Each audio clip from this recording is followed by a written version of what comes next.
Hello Leo, welcome dito sa aking channel, Kapalaran 888. Alamin natin ang timeless spiritual message para sa inyo. Okay, Leo. Please like, share, and subscribe guys. Huwag niyong kakalimutan na i-like and subscribe ang ating channel and ating mga videos. Wow. Okay, Leo. So, dito sinasabi ng number 16-7 na to na inner desires.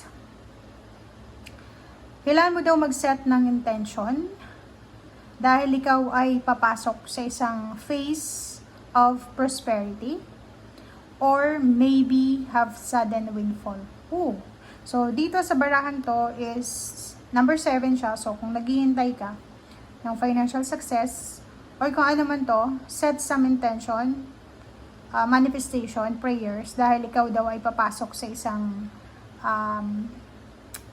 estado ng buhay mo na makakatanggap ka ng mabilis na windfall of money. Okay? So, dito sinasabi na yung goals mo daw ay hawak mo na or anong tawag doon? Yung goals mo is malapit mo nang makuha. Parang ganun. So, yon ang sinasabi sa'yo dito. 35-8, maraming suporta ka na matatanggap, Leo. Okay? Maraming mga tao ang willing kang suportahan. So, ang nakikita natin dito is, pwedeng may negosyo kang gagawin or pwedeng may plano ka, mga ideas kung paano kikita ng pera, sources ng income. Maraming tao daw na magkaka-interest dyan sa kung ano man yan na gusto mong gawin sa buhay. Okay? Okay.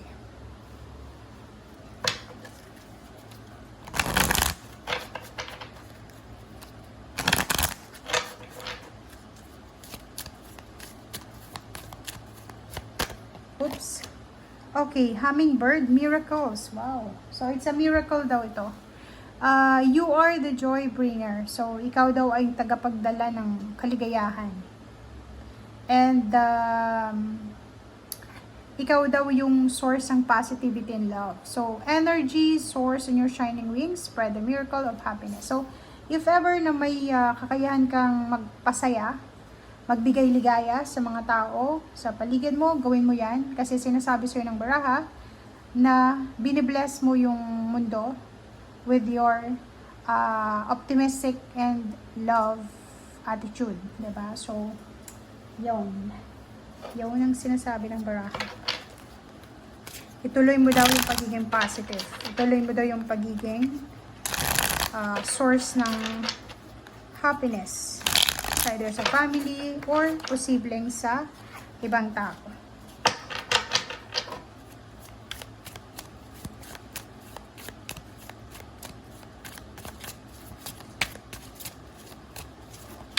Oops, sorry.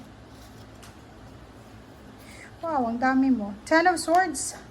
May mga emotional issues ka from your past or present situation na posibleng matapos na. May mga financial or emotional problems, family problems, relatives problems, or kung ano pa man, employer problem, work and family problems, personal life or career na posibleng matatapos na. 7 of Pentacles, sinasabi ng baraha sa'yo na may naghihintay na pera sa'yo para sa future. So, kung naghihintay ka sa ngayon, sinasabi ng baraha sa'yo dito na konting tiis pa. Okay, may mga emotional problems ka na posibleng matapos na, but meron dito na posibleng mag-trigger sa'yo ng emotion mo. Okay? Sinasabi ng baraha sa'yo dito na pwedeng may mga reconciliation with your family or kung sino man ito na kaaway mo. And kung makikita mo itong 10 of Cups tapos 10 of Swords, yung problema sa usaping emotional relationship ay posibleng matapos na and magkaroon ng renewal. Lalo na yung mga taong naging kaaway mo or pwedeng kakompetensya mo or kung ano pa man. 6 of Wands, yun. 6 of Wands is victory and success. Isang successful event sa buhay mo ang posibleng mangyari. So, kailangan mong ihanda ang iyong sarili para sa kung ano man to na successful events or new beginnings or victory and success. Seven of Cups, choices. Ang dami-dami mong choices para sa future. Nine of Cups, emotional. Oh, tingnan mo. Nandito yung 9 and 10 of Cups. Nandito pa din yung 10 of Swords. So, ibig sabihin yan, guys, kung ang problema mo ngayon is financial and then emotional, darating yung araw na lahat yun ay marirecover mo. Okay? Two of Wands, hindi lang 7 up ang option mo. 7 plus 2 pa. So, 9 options. So, marami kang options. Marami kang pwedeng pagpilian na pwedeng magbigay sa'yo ng sobrang saya, sobrang motivation. And then, Page of Wands, ang daming balita dito, maraming good news ang pwedeng dumating. Maraming kailangan kang pag-isipan, reflect. Kasi may tower eh. Baka magkamali ka ulit. So, kung ano man ito na posibleng darating sa'yo, it's either your relationship, renewal of relationship, money, career, kung ano pa man, make sure na pag-isipan natin ng mabuti, spend time alone, meditate, contemplate, para hindi ka magkamali. Ten of Pentacles, malaking halagang pera. Ang tagal nyo nang naghihintay, parang sinasabi ng barahan na sobra ka ng, pagod na pagod ka na sa paghihintay. Kasi, etong balita na to tungkol sa pera, ang tagal-tagal mo na siyang hinihintay. Pwedeng mga ano na, tawag dito, mga 1 year, 2 years, 9 months, parang ganun. Parang ganun yung sinasabi ng barahan na pagod na yung iba sa inyo sa paghihintay. Kung kailan ba darating itong malaking halagang perang to.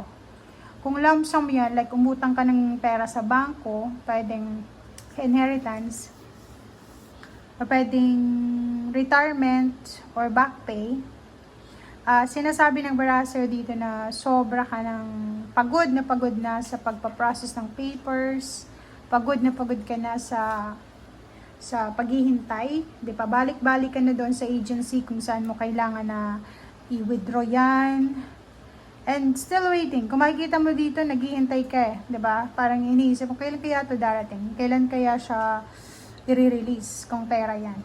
If kung check naman, kailan kaya yung check eh? Parang ganun. Contract, kailan kaya sa akin ibibigay yung kontrata? Kailan kaya ibibigay sa akin yung pera? Kailan kaya ako babayaran? Kailan kaya ako magsisimula sa bago kong trabaho? Kailan kaya ako ililipat? So, marami kang questions, marami kang kailan. Kailan kaya? Parang ganun. So, comment down below if makaresonate ka. Maraming salamat sa panonood. See you again. Bye!